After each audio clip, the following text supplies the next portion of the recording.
So hi everybody, I'm going to give you a quick demo showing you what it looks like to have a DDP and a tape library and P5 driving it and doing a simple backup and a restore. So we're going to see all of that over the next 5 or 6 minutes. So here's the DDP. We have this test volume connected over here. Elvin mentioned that the connecting a volume via Ethernet is as simple as basically taking the volume, pointing it at the workstation, and then just waiting for the volume to pop up on the desktop. And there it is, there's our test volume. So we have some data on here that we're going to back up in a minute.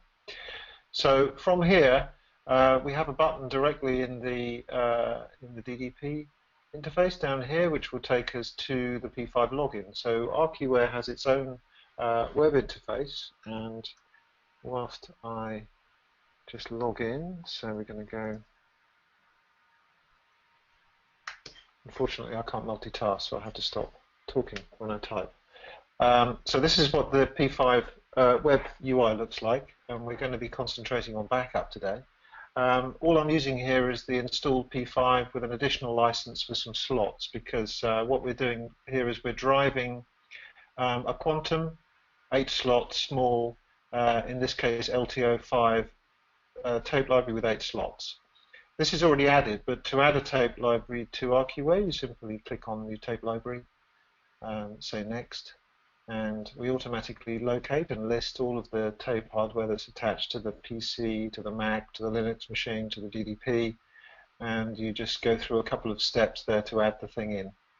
Once you've got a tape library added, what we do is we create a pool, and a pool is a target of tape storage that you can point your backup at.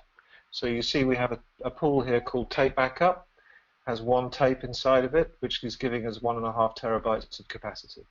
Now within the pool, we can do clever things that Mark alluded to, like cloning. So we can say anything that we write to this pool, we want to have it cloned across 2 LTO tapes. Of course, this requires 2 drives, either both in the tape library or standalone drives. And then what we'll do is we'll put a tape in each drive, and we'll write data redundantly, so you always have 2 copies of it. So you can have a tape fail, and you don't lose any of your data because you have the other tape and you make a fresh copy of it, and so on.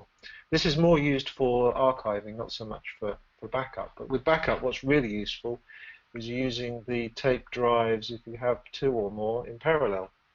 So by increasing the number of tape drives allocated to a data stream, you double and treble and quadruple the throughput. So if you take the speed of an LTO6, if I just show you a little table of data about LTO that I just pulled out of Wikipedia, look at LTO6, which is the current generation. It runs at 160, sorry, LTO7 is the current generation, runs at 300 megabytes a second, right? So 300 megabytes a second, and then use 2 drives, and now you have 600 megabytes a second. So now you can back up some extremely fast SSD storage, maybe in your DDP, incredibly quickly. So petabytes of backup becomes possible as you use the parallelization options in here. So I'm just going to close that down.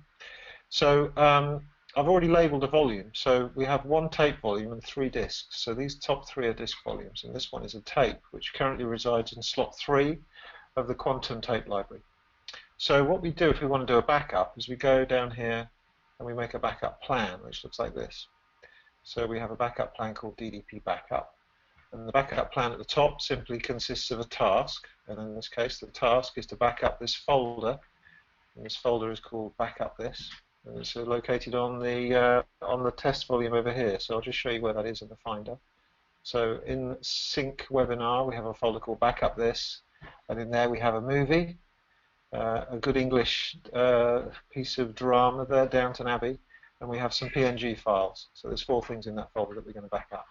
If we want to add other backup sources, we just click in here, and we get a very friendly file browser that lets me go pick up different folder to back up. So maybe we want to back up this folder as well. I'm just going to take that one back out there for now. Down at the bottom, I've got a filter. So with this, I could maybe write a little file filter to exclude certain file types. So we've got no PNGs, so that means that our backup should exclude these 3 PNGs and just back up the MPEG-4 file. So let's close that down. So at the top, you're basically setting up what you want to back up. This could be from several DDPs at the same time, maybe. And down at the bottom, we have incremental backup configured. So let's go look at that in a bit more detail. So the incremental backup runs every day at 22:30 hours, 10:30 in the evening. And it basically backs up to this tape backup pool that I showed you earlier that has the one tape in it. So we could label 50 tapes into our library if we had a big library, and that would give us 50 times 6 terabytes of storage on an LTO7 tape. So the capacity within your pool is only limited by the number of tapes you buy, right? So you just buy tapes and you get more and more capacity. It's not like buying expensive disks. So the incremental backup's going to run every day. If we wanted to, we could say I'll do a full backup every month on the first Friday or whatever, but for the purposes of the demo, we're just going to run a simple incremental backup. In fact, no, let's change that and make it a full backup. So, saving that. So here's our backup plan. It's now ready to go. There's some additional stuff around the backup, like how long do we retain the data for before we start to recycle tapes, because you may want to just keep recycling tapes and reuse tapes so you don't have to keep buying more and more tapes, etc. So we have the concept of a job monitor in ArchiWare, and if we just flick to the job monitor window, what this is it shows me jobs which have run recently, which are the ones at the bottom. At the top, it shows me jobs which are going to run, including our full backup that's going to run at 22:30 this evening. So if we start that one now, we will see some information on the screen about what's actually happening. So what happens is we figure that we are writing to our backup pool, which has the volume tape in slot 3 of the library. So the first thing that happens is that the tape gets transported from the slot to the drive. This is an LTO5 drive. And when that's done, we will back up the movie file. Let's just watch that run for a minute. So any jobs which are completed, like the one that we ran this morning, go down to the bottom. And of course, you can double click in here and you can see exactly what happened, what files were saved, which tape they got written to, and so on. And of course, once the backup is complete, then you need some mechanism of being able to browse and search for what is already on the tapes and recover things. So if you have a disaster, maybe you're looking to recover the entire DDP storage back from a bunch of tapes, or maybe you just deleted a file or made a bad change and you need to recover a file from how it was a couple of days ago. So both of these things are possible with backup. So if we just flick over to the restore window over here, just to show you what this looks like, I'm just going to keep this window here visible so we can see when the tape gets into the drive and we can see it actually doing the backup. Under restore, we can elect to choose to restore from the backup. You can see here this copy of P5 has been backing up various different machines, but it's the local storage in the DDP that we're interested here. And then at this point, I could maybe do a search. So I could search for something containing down, and then I see some backups of that file. Just flicking back to the monitor, you can see now that the tape is being positioned to the end of data, which is where we need to be to add additional data to this tape.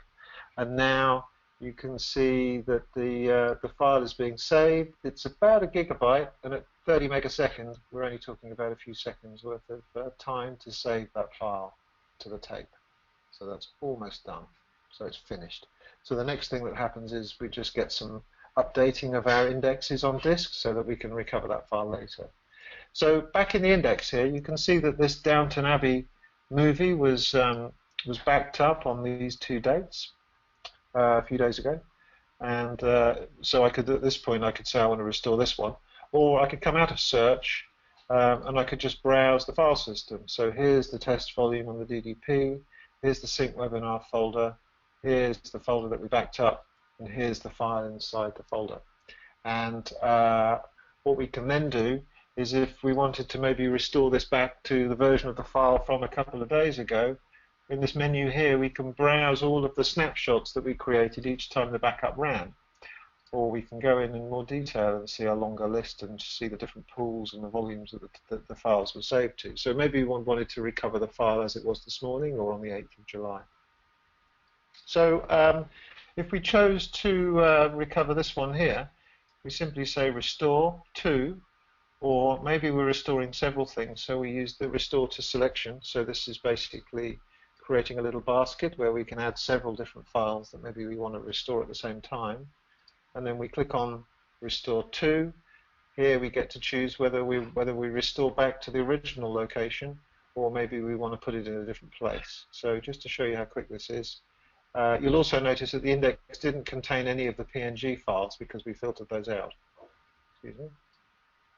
So I'm just going to delete the file before we restore it, so you can actually see that the file does come back from the tape. So now the backup this folder has the PNGs, and I'm going to tell P5 to restore the file. First of all, it's going to tell me that the file is online in the library, Quantum. So we know which tape it needs, and we know that that tape is available right now. And then we just run the job, and the job comes back into the job monitor, sits there, and the process to restore will just be to put the tape in the drive, put the file on the disk, put the tape back in the slot, and we're done. So really, I've pretty much shown you everything that you need to do to set up sophisticated tape backup from P storage to tape, which is the best way to do a backup. And of course, tapes, because they're small cartridges, you can take them off site easily enough. Have an on-site backup and an off-site backup, rotate the tapes, and so on. So while that file is restoring, I'd like to see if anybody has any questions, because I think we're 5 minutes past our allotted slot that we said that we would take. So while that's going, let's just, Mark, do you want to? Yeah, thank you, David. I'm not sure if all the participants are aware of, you have in the GoToWebinar panel, there's a questions section where you can type in questions and send it over to us. I think somebody sent some in here already. And one is, can P5 backup save other data sources, business data, other than the DDP?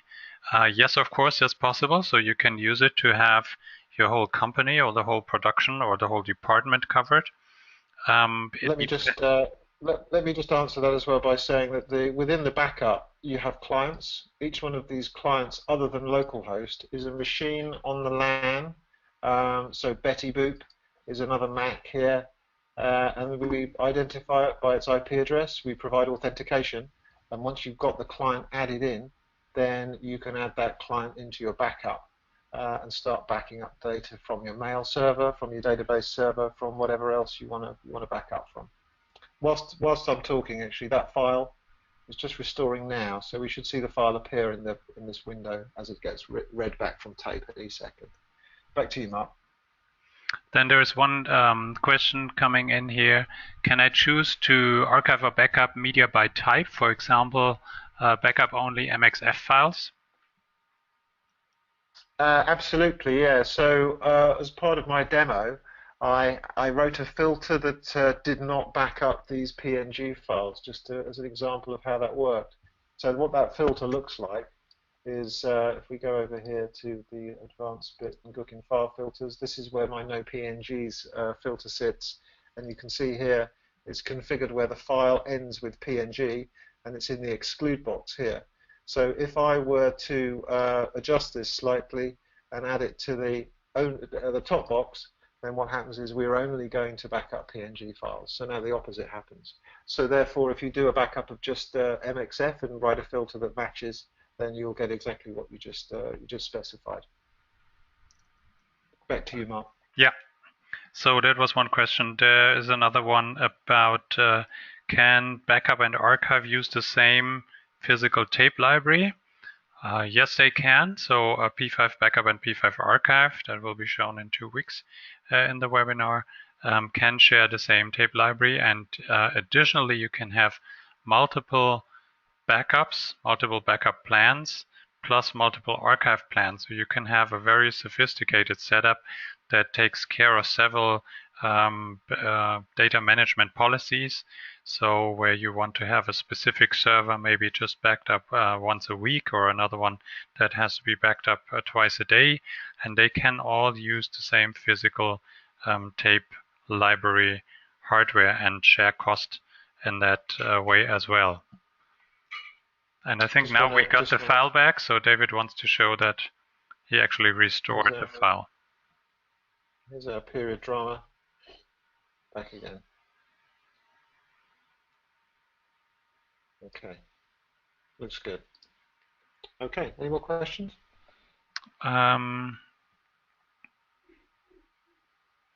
What tape library vendors is Archivare P5 compatible with?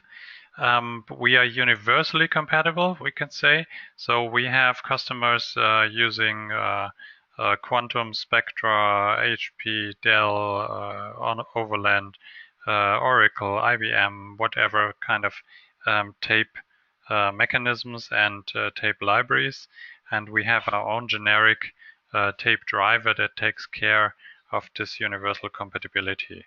So you can use whatever library you either have or you plan on buying. You're completely independent of vendors.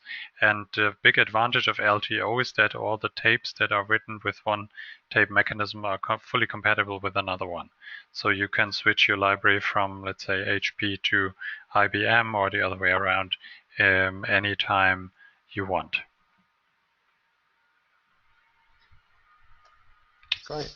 So in case you have any more questions, it would be a good time to type it in right now in the questions panel.